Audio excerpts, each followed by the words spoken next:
Following California's landmark new law that will allow student athletes in California to receive compensation for the use of their name, image, and likeness, Senator Roger Chamberlain said that Minnesota should follow suit.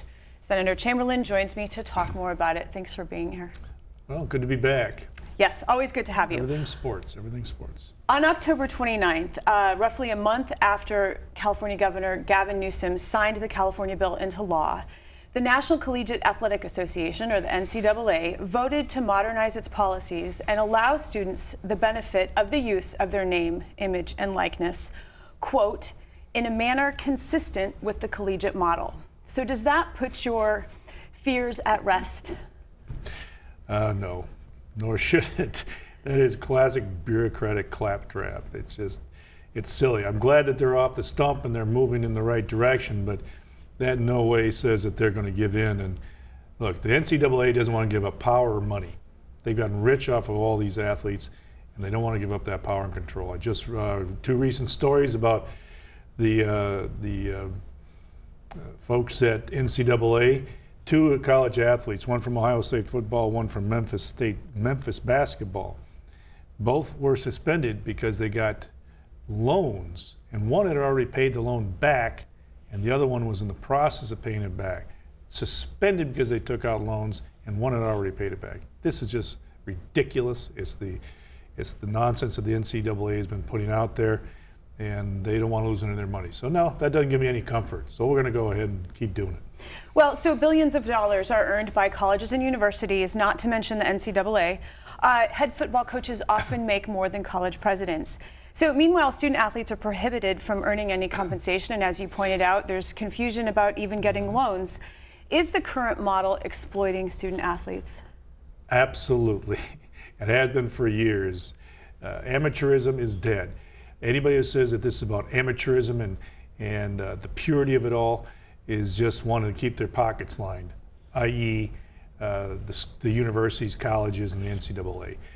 I was on board with this sort of thing years ago. You might recall they had a discussion about University of Northwestern students wanting to unionize, the athletes wanted to unionize. I fully supported that. It was a national conversation, and it's been off and on over the years, but still support something like that. So yes, this is the point of the whole idea. It's about fairness and stopping the exploitation of these kids. Well, but what about the mission of higher education? Because the mission of higher education is simply that, education, and not a training ground for eventually professional sports. What about the mission of these institutions? I think the mission is still important. A lot of kids are still getting educated at these institutions. We need solid, strong institutions. We have to have it. It's vitally important to society, no matter where you're at, to culture. But these universities and colleges have gotten rich off the backs of these athletes, men and women, over the decades, and it's just wrong. Does paying student athletes essentially wipe out the distinction between college and professional athletics? Are we just blurring the line? And because there's a whole amateurism aspect to college athletics that people really admire. So if you are paying the college athletics, are they still amateurs? Well, no, if you're paying them, I guess by definition, they wouldn't be amateurs, but this is, again, it's a facade, it's a ruse. The idea that this is amateur sports is ridiculous. I think you mentioned earlier that tens of billions of dollars are made by these universities and schools and institutions, NCAA, off the backs of these athletes. Now, fair is fair. I say that's robbery and theft, because they're getting rich off of these kids, the talent of these kids. If a kid now gets to profit from having his number on a jersey, every dollar that goes to that kid is a dollar not going to the university or the college or the NCAA. Well, this would certainly benefit those athletes who play for the big sports and the big teams.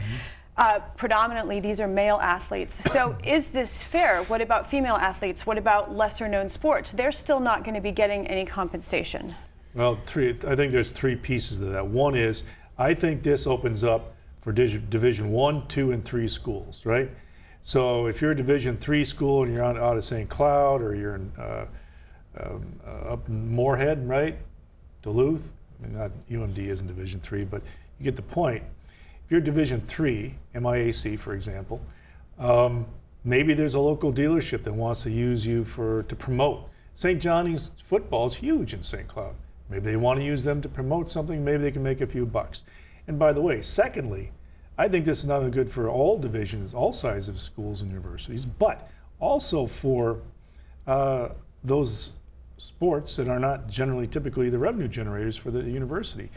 Tennis, swimming, track, volleyball, girls basketball.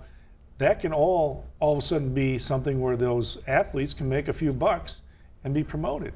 I think it spreads the wealth top to bottom and throughout all levels. We don't know where it could go or how it could benefit them, but I think it opens it all up. Well, turning back to some of the big sports, there are minor leagues for baseball, football, hockey, and basketball. If an athlete's goal is to prepare for the professional league, they can get paid in the minor leagues. Shouldn't they go that route instead of the college route? They certainly can, and a lot of college basketball players, more of them now are playing 1 year and out. And there is a secondary league for basketball, as you had said, but that's a choice they can make. That's not for me to make that decision for them. My point of this whole thing is fairness. If you're going to be in that college system and you're going to be making money for that school, you have a right to some of that money to go to you and to your family. Most of these kids aren't coming from rich families. So, and they're getting in trouble for taking a hamburger from the wrong person at the wrong time. So I think it's about fair. No matter what decision they make, they can do it. But if you're making money off of them, they should have a fair shot at getting some of that back.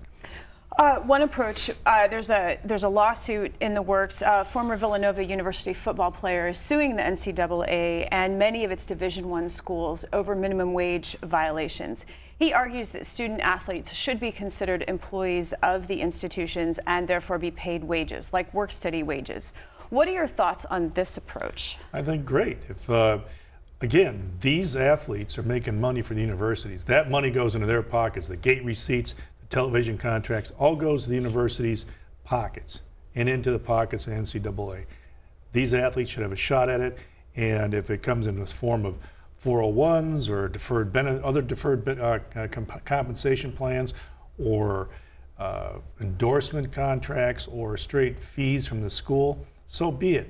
Whatever they want to do, the point is fairness and stop exploiting these people for their talent and running with it and then pretending that it's all about the kids' education, because they'll drop them like a hot potato if they have a chance. So will you initiate a bill at the beginning of session along these lines, and what will it look like? Will you go for name, image, likeness? Will you go for just general compensation? What's your plan? It's a mirror of the California law. It makes sense. We just changed some language to adapt to Minnesota law. I have got bipartisan support, House and Senate. We have a guy in the House going to carry it for us. So we're going to go forward with it. It should be non-controversial. And well, it should be non-controversial and should get right through. They got it out of California, almost unanimous vote, so I don't see any trouble here. We have it written, a simple 2-page bill, 3-page bill, not very complicated. Tells the NCAA and the universities get lost. These guys and gals get to make money. Well, Senator Chamberlain, we'll watch for it in February. Thank you. Thank you very much.